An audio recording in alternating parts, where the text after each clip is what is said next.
Alright, so today we are going to be going over some things that have been highly requested by you guys, and that's basically what mods do I actually use on my personal client and on the AutoCraft server. So with this handy mod menu here, we can see pretty much all the ones that are on my client, and then we can also go to the ones that are on the server itself, which are pretty similar in a sense. Most of them don't need to be on the server, but some of them do. But we'll get to those when we get there. So this first part here will be all about client mods, and then we also have some little bit in depth of what ones I actually use within those mods, because most people really do need to know about those ones as well. Alright, so the first one here is going to be this BoundingBoxOutlineReloaded one. Basically, what that does is this BBOR right here. That allows me to see pretty much some things that aren't able to be seen in MiniHUD. This is kind of like a replacement for MiniHUD if you wanted to do that with the renders for that one.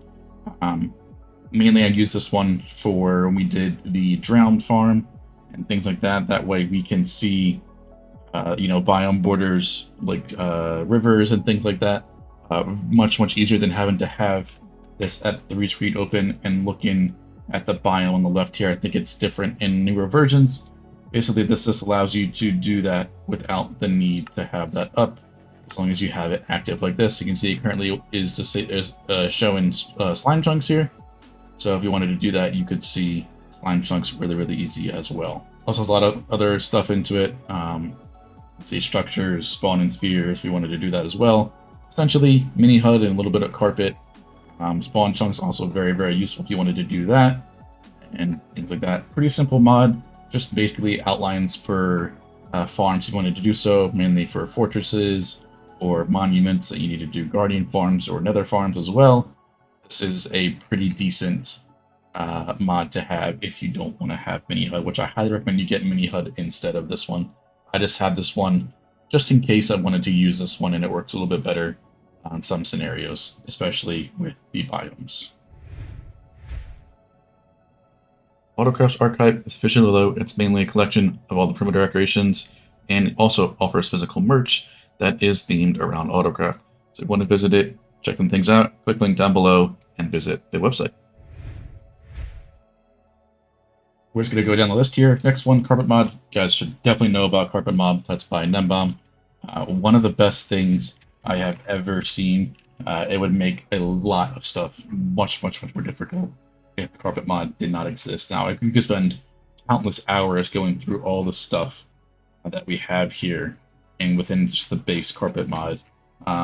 Main one that we basically use is update suppression crash fix. This just stops you from crashing your game by accidentally doing a non-player input within an update suppressor.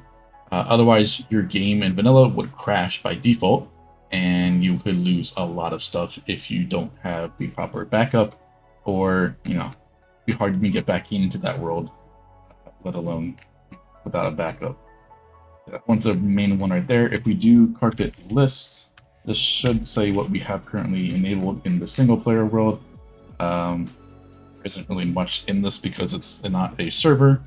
So if I were to go to the AutoCraft server, we could see that list there. Mainly what's on there is we have customizable view distance on the server. That one we use XP no cooldown, update suppression crash fix, like I said. Something I do get requested a lot within the comments of my channel is when I am breaking blocks and it goes automatically into my inventory. That is a part of carpet add-ons, which is another mod that's not really experimented or showed in this one right here because it's part of carpetmod itself right here. We click that arrow, carpet add-ons, extra, and AutoCraft table, the one we use as well. Carpet add-ons allows for this one for carpet carefulbreak to be added here. And that basically just means when I'm in survival and I am mining a block, what it does is if I'm sneaking or holding my control, your shift, if I were to mine that block, it goes directly into my inventory, allowing me to break blocks that are on the ground and immediately put them in my inventory right here. Very useful, especially if you have something on top of a hopper and you don't want to break it and it go into the hopper. what I can do is I can, hold the shift or sneak, and I can mine it, and it goes into my inventory inside of the hopper. So that's very useful for building, furnace arrays, main storage systems, anything that has hoppers and stuff on top of it, and you gotta mine it, you place it by accident. You don't want to go digging into the hopper chain, mine it up, hold in the carefulbreak, that way it goes right into your inventory. So very, very useful thing right there that I get asked a lot in my comments of the videos. So hopefully this clears it up for most people that are very interested, and that is a part of Carpet add-ons. This one right here. Scripts auto load as well for our CS command. That way we can go into spectator really quickly. If you also wanted to get movable block entities, remove the amethyst, budded amethyst, you could use this as well. Personally, we don't really want to use that too much. Missing tools, a huge thing for that should just be in vanilla. Glass can be broken with pickaxes faster. Basically, instant mine glass. Beacons also mine faster as well. There's a couple other ones that allow you to mine things faster that really should be in the game, especially the glass one. That one, I don't understand why that hasn't been added yet. Yeah, breaking glass instantly is a huge help. We also have stackable shulker boxes on the servers, so this allows us to stack empty shulker boxes. Obviously, I don't have it enabled in here, but if you had empty shulker boxes, you could stack them like this. That way you could store a lot more shulker boxes in like a single chest or even hopper, for example. You could get 5 stacks of shulker boxes instead of the regular 5 shulker boxes inside of a hopper. Very, very huge help for, not having, a giant chest hopper pillar going all the way to Skyline just for some shulker box loaders and things like that. Also, accurate block placement. So with accurate block placement, allows us to place blocks a certain way than we really shouldn't in vanilla, but it's a huge help to that. So say for example, you're building a road eater and you have some pistons that face a certain way.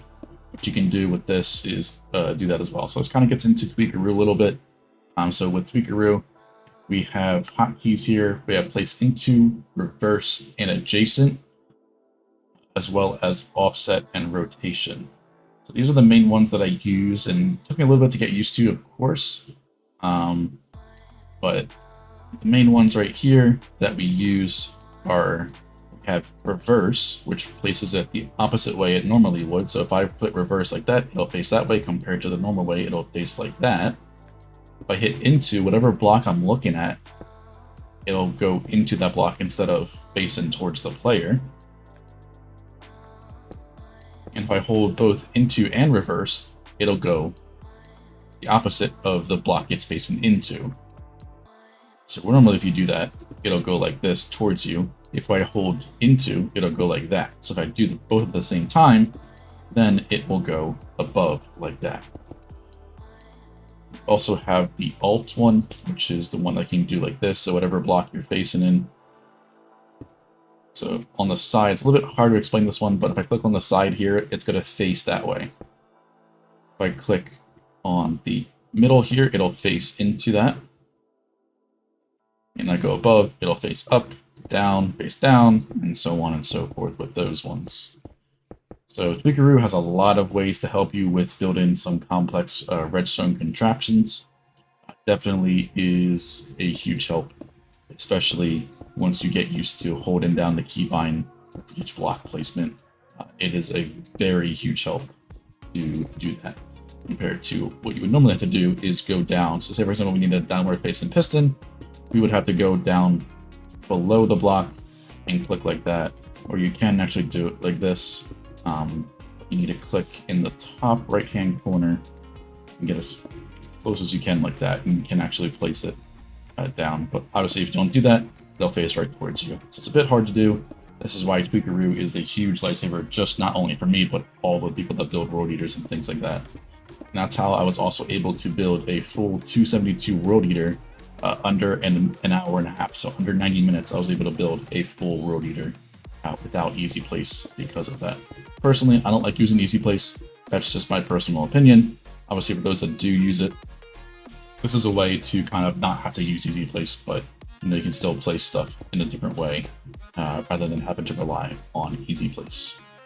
Tons of other features that are included in carpetmods. Nothing suggests you go download it then out and going through this list. This doesn't actually fill up your whole thing right here because there's so many of them now at this point that it can't even display everything because you're only at hills and it starts at A. So a bit of more stuff to do, but that's pretty much the thing you want to do there. Next one we have here is enhanced block entities. Basically, what that is basically just changing the way that chests and barrels, I believe, are rendered. Normally, if you have a full bunch, the whole chest haul for a main storage, a game renders these as block entities, so they are really intensive on the client, and most people mistake this for actual lag. So it's your client can lag, but the server doesn't really lag that way. It's mainly just, the CPU not being able to keep up, or the GPU not being able to keep up with rendering all this sort of stuff, and chests are the worst example of this. Hoppers do also add a little bit to this, which is why we have another mod called Lithium that helps tremendously with that processing as well, especially on servers and even single player. But yeah, this allows you to have a much greater FPS in a main storage than you normally would. So it's pretty nice to actually have playable FPS while inside of a main storage. I think I get around 140 in our main storage, and that is a pretty big thing if you have not seen before, so it definitely does work. Next up on the list is Essential Client. So there's a whole separate menu within Minecraft for this. It has a lot of features, and you can even add your own features to this mod. It does support that if you know how to write code, of course. Personally, I don't know how to do that, so I wouldn't be able to do much with it.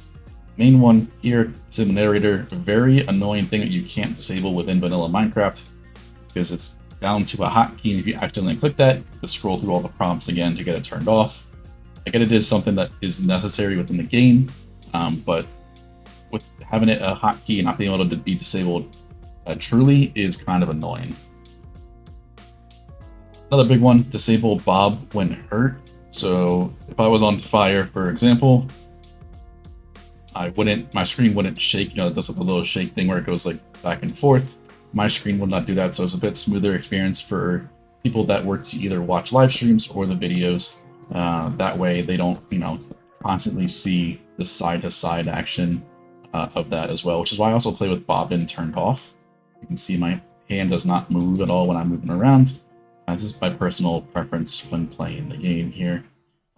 Something it could be pretty bad at if you are swimming in lava and you forget about it and you don't look at your hotbar because you're not used to not looking like you're taking damage. Yeah, you will kind of go splat in the lava, which is not a good thing. I've done that before, especially when I first turned it on. I was not paying attention, and yeah, let's just say it was not a good time because that, everything was gone. So use it at your own risk, but personally, I do love it, especially for filming YouTube videos and streaming on Twitch and things like that. It's a very, very huge help within that. I got a couple more things here that are within, that I have it actually enabled within Essential Client. Not really too much that I have actually enabled within Essential Client here. It also can be used for carpet server options, so you have a list of everything right here if you wanted to do that as well. Instead of having to do, carpet lists and stuff, you can actually see everything right here within Essential Client. So another one we'll get to in a little bit is AutoCraft and Table, which we definitely use a lot on AutoCraft, hence the name of AutoCraft. And there's a whole bunch of stuff right here that definitely use. Clean logs we also use on the server, mainly just a lot more nicer to look at overall with all the lines of stuff that go in within the chat. Command player, that way we can spawn bots and things like that within the world. You load things that obviously wouldn't be nice to do with actual player. This one, very, very useful for designing stuff in creative.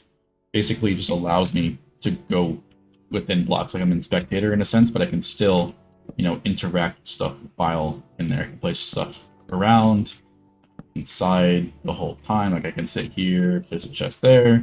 It's a very, very useful thing for designing, either complex redstone contraptions or even compact ones, because those are the ones that are really annoying to do. Obviously, that's a creative only thing. You can't have that in survival. But yeah, that's our client right there. Part of it was carpetmod at the end there. But on to the next one right here is FabricSkyBoxes. That was a mod I used to use before where I had a custom resource pack here that had, you know, nice sky texture pack with using vanilla without having to use shaders. Obviously, for this kind of video, shaders kind of work because you're not really doing anything too frame intensive, which is why I'm still able to have a lot of FPS because we're in a complete void world. That allows you to have, you know, custom packs with the sky that will work with sodium or fabric in a sense, which is why it's called FabricSkyBoxes. But yeah, on to the next one, Iris. You used to before have to have Optifine for shaders. And it didn't really work because Optifine and sodium did not work together, so you can only use one of them. So if you wanted to have the better performance, you would use sodium, but if you wanted to switch to shaders, you had to go back to Optifine. Kind of annoying process to do because you have to quit the game, take sodium out, then put fabric or Optifine back into it, and then you can use shaders like that. Iris, you are able to switch within shaders and non-shaders within the click of a hotkey if you set it up that way, or by going into your options, video settings, shader packs, and clicking either enabled or disable within that right there. And you can swap between shaders packs very, very easily. Personally, I love complementary shaders, and you can also, this wasn't a thing before, adjust the shader pack settings. So I have adjusted this stuff a little bit to fit, you know, recording and, you know, just overall better experience with these shaders. So this is what I did in here. You can customize them like that. Hit apply, and it will save all your changes and stuff like that. So yeah, Iris combines the performance increase that sodium gives you, but also gives you the flexibility to use shaders as well. And it also is, for the most part, sodium does give you better performance than Optifine most of the time, depending on your system. So you also get performance increase from sodium with your shaders as well, which is why most of the time my FPS are extremely high, even with shaders on. Really demand-in shaders like, you know, Vibrant Extreme. If I were to turn that on, for example, it's one of the most frame-intensive ones I've ever had, and I'm still at the same FPS I was originally. I do have my FPS capped at 240, personally, because I only have a 240 hertz monitor, so there's really no point to going above that. And Minecraft, you know, as long as I stay above 60, it's, you know, very pleasable to look at, especially on YouTube or even Twitch, for example. And I don't know about you, but personally, I'd rather have a consistent frame rate rather than one that jumps from, let's say, 700 down to 200. There's really no point in having that huge buffer. If you keep it at a constant 240, not much stuff is going to, you know, if you load something really demanding, it's not going to drop your tank your FPS down from that huge amount. It'll probably go down to like 200. So going from 240 to 200 is much less noticeable than if it were to drop from, say, 600 down to 240. There's a big difference there to where there's a much noticeable difference, which you obviously don't want when making content and things like that. On to the next one here, we have Item Scroller, also another useful one. So if you're wondering how you craft things really fast without the need for auto-crafting, this would use this mod by Massa called Item Scroller. Let's say, for example, we are at a slime farm, and we have a bunch of slime balls in a chest that we need to craft into slime blocks. What we would do is we would go into the crafting table. It's not visible unless you click the hotkey for it originally. So the default hotkey is A within this crafting table here. What you would do is I have some of them saved here, obviously the ones I use recently or the most. If I were to go click down to 14, and if I go over here, slime block, and if I, you know, I already have this slot selected over here. If I obviously were in creative, so it's not going to work very well. Let's go into survival. That way we can show this off real quick. In this box right here, I'm going to craft one up like a demo. I'm going to hit this middle button right here while holding A open, and save it over here. So now that we're hold over this one right here, the slime block, now what we need to do is hit Control, Alt, and C. And that will mass craft a bunch of slime blocks for us. So we have 4, we get 4 stacks just like that. No more of this going over, clicking, going over, clicking. We just do it in one swift hotkey that you can do. You can also hold it down. So say we wanted to do the reverse, for example. We're going to click this up here. Hit again the middle mouse button over there while holding A. And now we're going to just hold it down and it boom, instantly. Craft it down and back into slime balls and back into slime blocks. This has a very fast speed that it can be used, so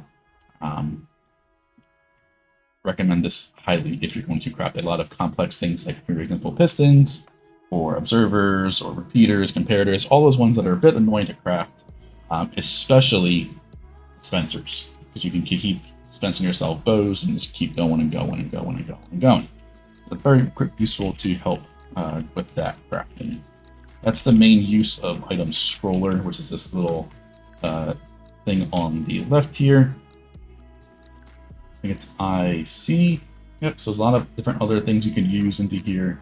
Change hotkeys, change some toggles, and general, stuff like this you can change within item scroller. So that's I plus C at the same time, and you can go into this and modify it as you wish. Next one is definitely something I could not live without at this point. LightMatica. You probably know this one, which is used by a wide variety of people. Not only just redstoners, but also builders now at this point are using this as well. It's a very, very useful thing to do. So you do a whole tutorial on LightMatica itself. Basically, it's like a blueprint that lays out in front of you. So say, for example, I wanted to build this TNT player cannon right here. And I didn't want to follow a tutorial, wanted to build it at my own speed, and I understand how to actually build this correctly. I can do this with LightMatica and not need to follow a tutorial. Basically, it is a blueprint that you can follow and build things up, the complex options like this TNT player cannon, for example, without the need for a tutorial. And we can also do a bit of other stuff within this. So the default key, I think, is to open this UI is L, but mine is set to O. I did change that within this menu right here. So basically, you're going to want to go into here, create an area with this area editor. In simple mode, you can move corners like that to where you want to do so. And then once you have it, you go into this load area, load a schematic up. If you even wanted to, the main use for this as well is a material list. You can see exactly how much items you need in the form of shulker boxes, indicated by that SB on the right here. That way you can very easily see how much materials of each item you need to exactly build one of these TNT cannons, for example. And if you click this info HUD on the example, it'll display a little box on the right here that will show you what exactly you need. So each time let's say we need 8 stacks of redstone blocks. If I quickly just grab 8 stacks of redstone blocks, it will disappear off of that list. As long as it's inside of your inventory, it will not appear on that list. Say, for example, you have a big, giant thing you need to build, and you can't want to keep track of that. What you can do is go back into this material list, we refresh that over there, and say we already have all of the glass, concrete, slime blocks, TNT, sticky pistons, and redstone blocks. We can ignore them. When we hit this info HUD here, they are no longer on this list, even though they are not in our inventory. It makes grabbing materials for things that have a lot of stuff to do much easier without needing to keep track of, okay, I already got the slime blocks, I already got this. Because it only displays the top 8 most needed blocks on the list right there. And they won't go away until you either have them in your inventory or you have them either ignored within LightMatica itself. So yeah, what I recommend doing for your Lightmatics is also to create folders to sort of organize what you want. So say I need a nice farm, I start a new world, I need a nice farm, boom, I got a nice farm right there. I know exactly where it is. I'm gonna scroll through all this stuff and do that. There is also a search key. If you remember what you named it, say for example, I wanted to get a piston crafter, I can search that and it'll show me everything that at least has the same wording within the file. So say for example, if you had, piston underscore crafter, you have to do that because it won't display that. You see there's not the piston underscore crafter listed here because it's worded differently. So it basically is like a search feature to find exactly what you named the file. So if you don't want to forget what you named it as, name it something very, very simple. That way you can find it. Like, AutoCraft, I have a bunch of them listed here. It even shows you the folders. You can go into that folder and search that way. But I have all my main folders right here. You can also create subfolders within that if you wanted to do so. If you have so many of one thing, like AutoCrafters, for example, I have different ones for each different thing that I use there, right there. Also, a lot of stuff within LightMatica itself that you can customize. The main ones that I would say are very, very useful. So some things I have on the hotkeys, for example, is layer next and layer previous. So you can, instead of rendering all these layers at once, go to single layer mode. And I can go up and down with X. I can go up with X and down with Z. Usually that's page up and page down. Pretty hard to reach that. With personally, I use this so much. X and Z is a really, really easy button to click. I can do that all the way down, all the way up. If you don't want to do that, go to menu, render layers, set it here, and it'll go whatever Y level your player is at. That way you don't need to keep going up and down with one, a button like this. You can very easily do that as well. And this makes building things up very, very easy because you can only see what you're building per layer instead of, the whole thing like this. I also have a key, which is my backslash, that I can toggle between all these modes here without needing to go within the UI itself to, let's say, change this right here. That's the main ones that I use a lot. I can also disable rendering completely with my L key. And that disables the rendering, that way I don't see that anymore. So then also keep in mind, with shaders, some things do look really, really weird. So I would recommend using Enhanced Default if you wanted to use LightMatica with shaders, because it doesn't affect the LightMatica too much, so you can still partially have shaders enabled with that.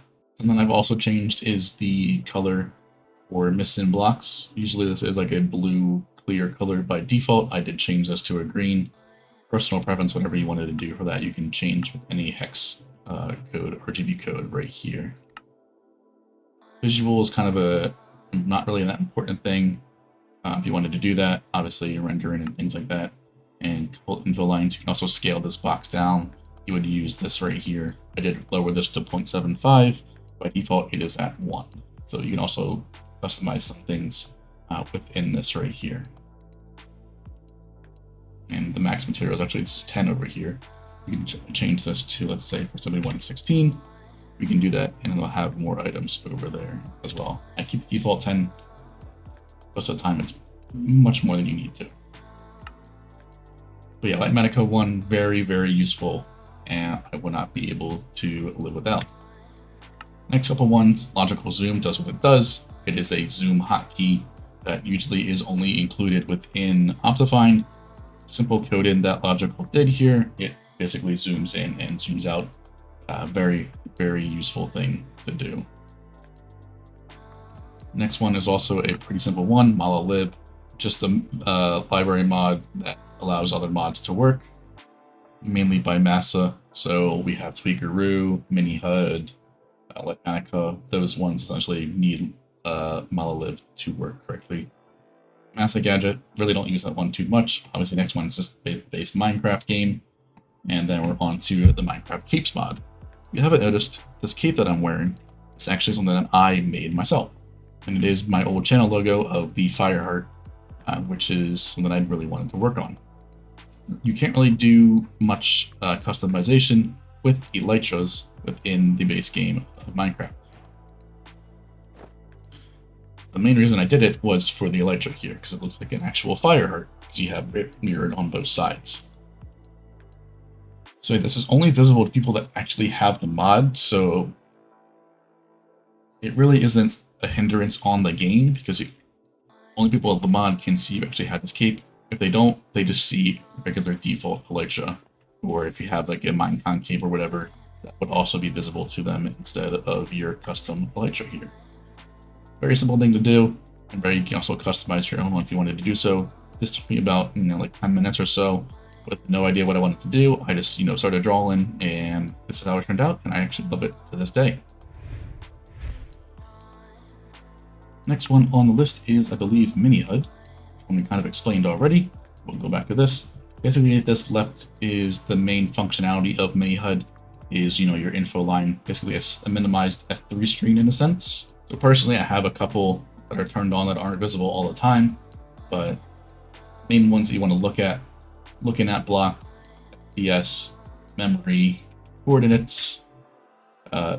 Main ones I use as TPS and SPT. That's why I know the server is performing pretty decently or not. Light level. Speed is the kind of one if you wanted to do that or not. Biome is also very useful as well. And of course, entities and ping. If you wanted to see if you're lagging for any reason, you can see that very quickly without needing to, have a different mod just for that. But there's also a bunch more functionality within MiniHUD. You probably see people also use it for the structures. Like I said, this one is also used for that as well, but also shapes. Say, for example, you wanted a despawn sphere. You can turn that on and very clearly see your despawn sphere. So basically anything outside of this will immediately despawn. This is a 128 circle generated around you, the player. And this will stay there. It'll go whatever chord you spawn it in. You can also go back into the shapes here, configure it, and then move it to whatever, position you wanted it to have, with just typing in the coordinates like that. And even change the color of it. A bunch of shapes in there that are very, very useful.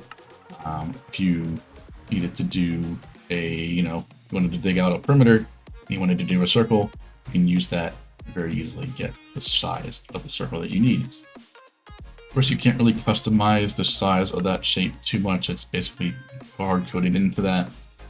So unfortunately, you can't really do too much with that.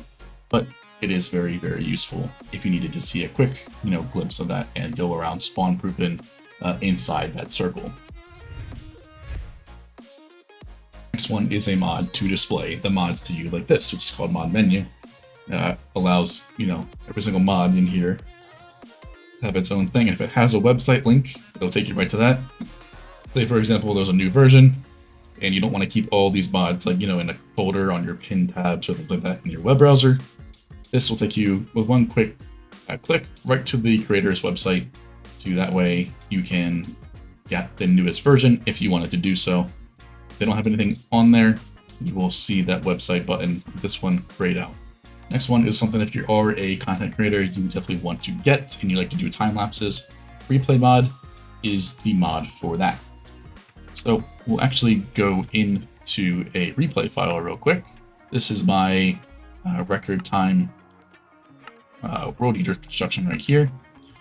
So if we go into this, basically is a recorded of your player that you were doing in the Minecraft world, but it allows you to go into anywhere that is loaded, of course, by the player. So it's all based around whatever the chunks the player that recorded time-lapse is loading. So for this example here, I'm building a 272 World Eater as fast as possible. And this is my world record that I did under an hour and a half to build a full World Eater here. So what I'm doing here is basically getting a time lapse of it, but I'm also moving the camera. So being allowed to move the camera in whatever way you want is a very, very huge help with this, because you can basically track the player's movement in a third-person point of view, rather than just doing it with a stationary second count or a first-person time-lapse, which is very hard to watch at fast speeds. This one I can make it slow, fast, whatever I want it to within the mod itself, and it looks very, very smooth once it's rendered. Obviously, right now it's pretty choppy, but once you click this render button here and you render it all out, it's much, much, much smoother, which of course is the main goal of it. And you do a lot more functionality within this itself. If I, for example, pause this and go to options and actually click this bottom over here, right here. There's a bunch of different things you could do, you know, like synchronize timeline, clear keyframes, pause it, disable the player rendering if you wanted to do so. You can tilt the camera, thumbnail, roll the camera, and stuff like that. There's a whole lot of functionality within this. One of the best replay mods, or best time-lapse mods to use, rather than having to have a second account. You can have something like this to use if you wanted to do so instead. I use it all the time for my time lapses because it just gives you a lot of different ways you can do time lapses. You can slow it down, speed it up. It's a very, very useful mod, especially if you are a content creator, for sure. We're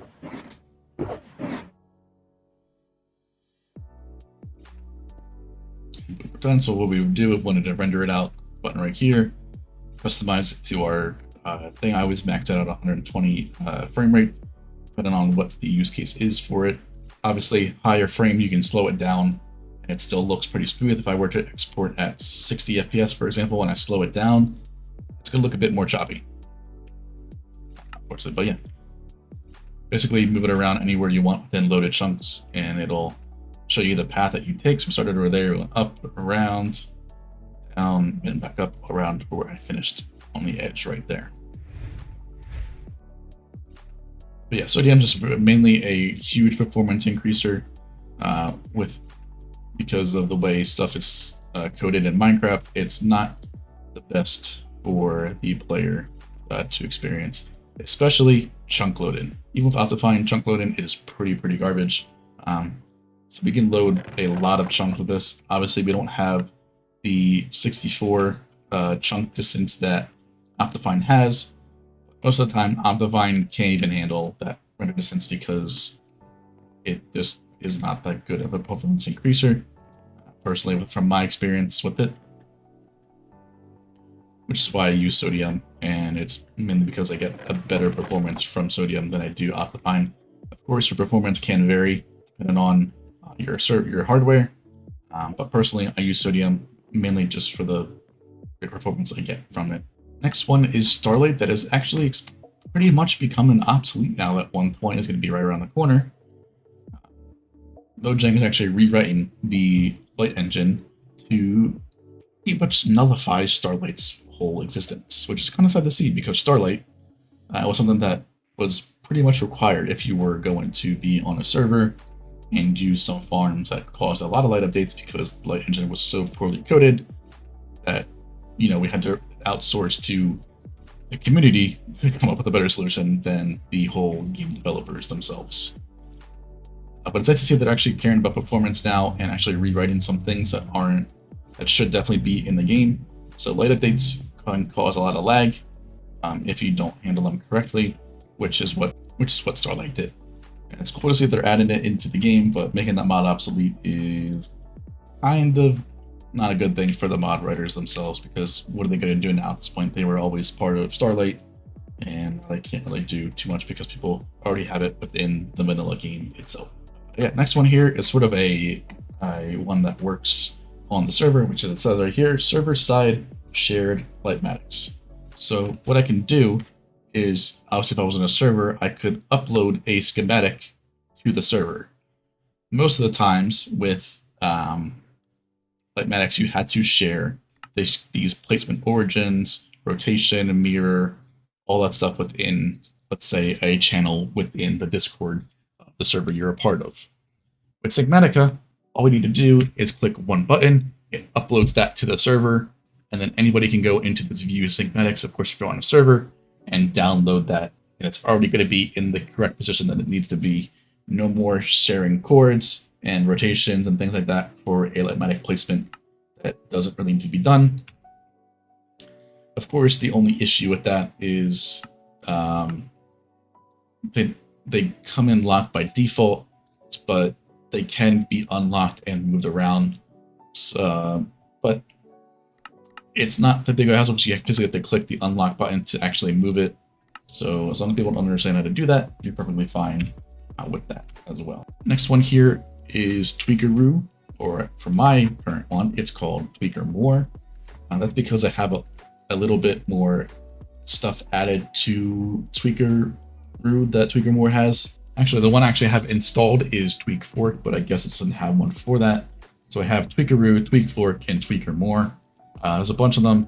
The base one is by Massa again, and this one is Andrew's adaptation or edition of it for mass crafting. And there's also another thing for when I do some cool edits. So there's a way to render certain parts of a structure. So say I wanted to, there's blocks behind this for these chests, for example. I didn't want to render the chests. What I could do is I could deselect these chests and it wouldn't render for that. The way I can kind of explain this in a sense is I'll just show you a clip here of where there is a full contraption in front of you, but I only have a certain part of it rendered. That way you can see the part that I'm trying to highlight in a sense without needing to break it down and render it in its own little section in a sense for replay mod. That's really all it's used for is replay mod edits and things like that. This doesn't really have any effect anywhere else. If you wanted to do that, that's a very different thing. Would definitely recommend you go into Andrew's videos and seeing how that exactly works and how you can do it yourself, or by going to TweakFork's initial GitHub page there. Basically, all it does is add Tweakeroo, TweakFork, and Tweaker More just are extensions off the base Tweakeroo.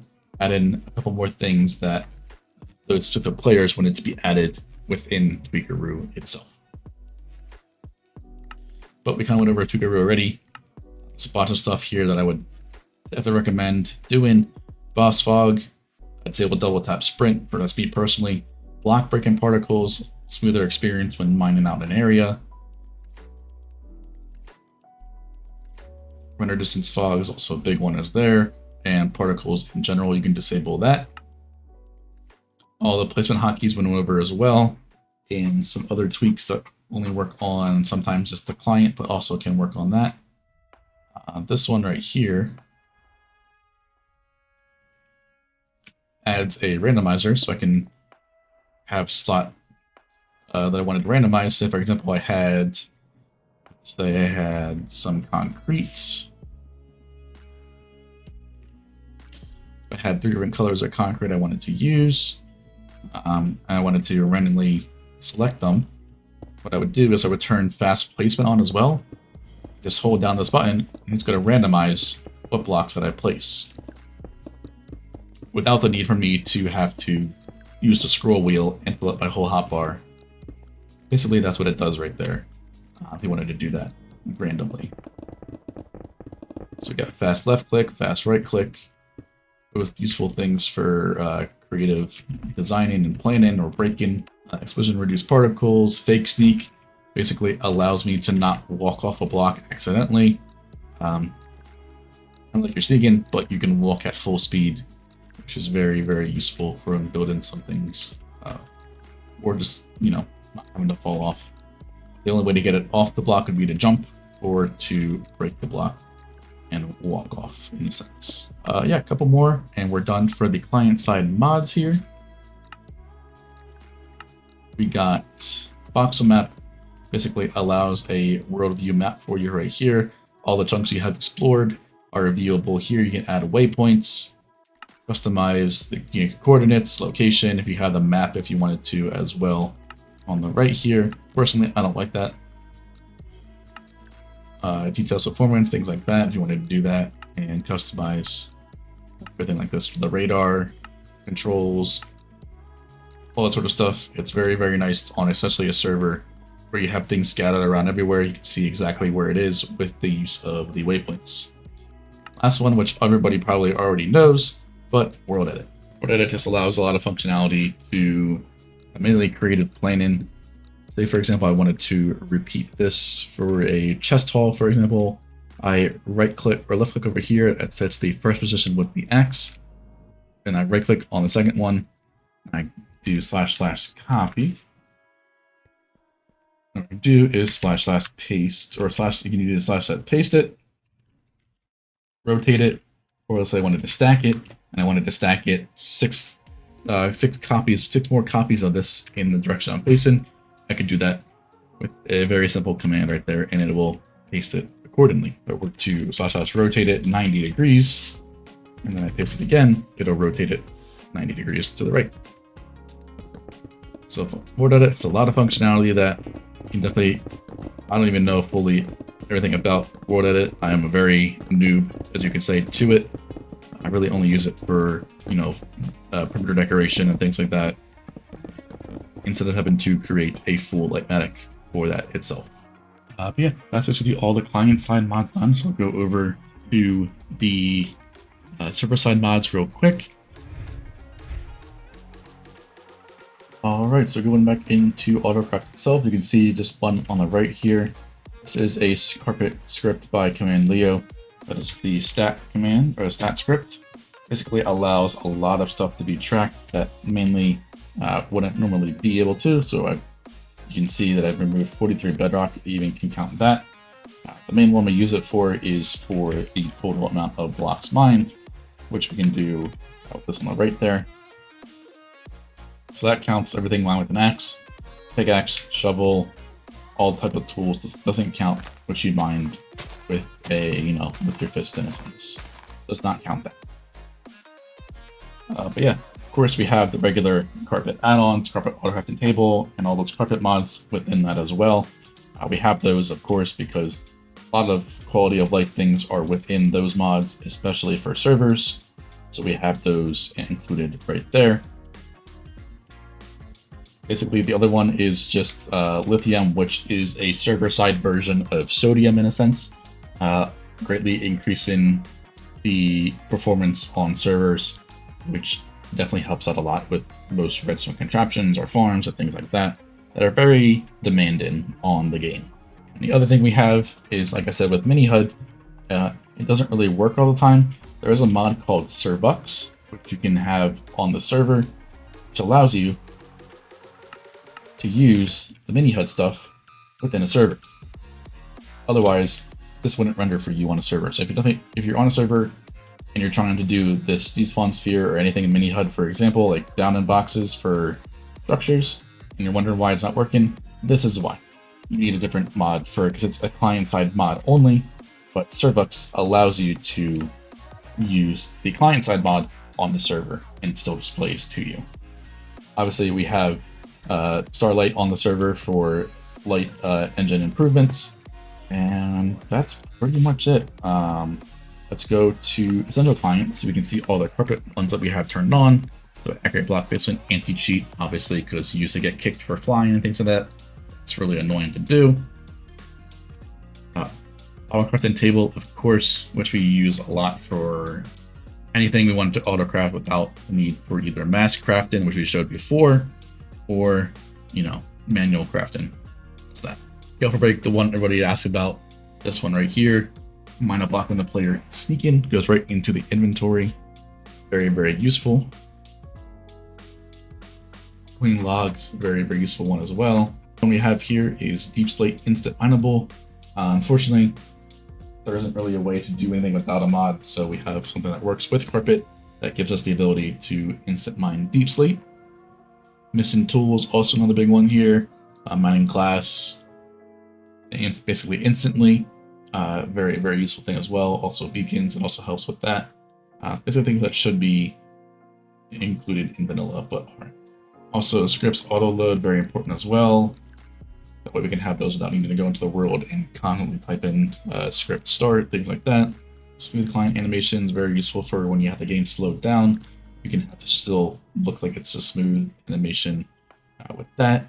Stackable shulker boxes. What we have with stackable shulker boxes is we have them stackable within the inventory. The player can stack them, but if they were to drop on the ground like that, they wouldn't stack, which is important for our main storage.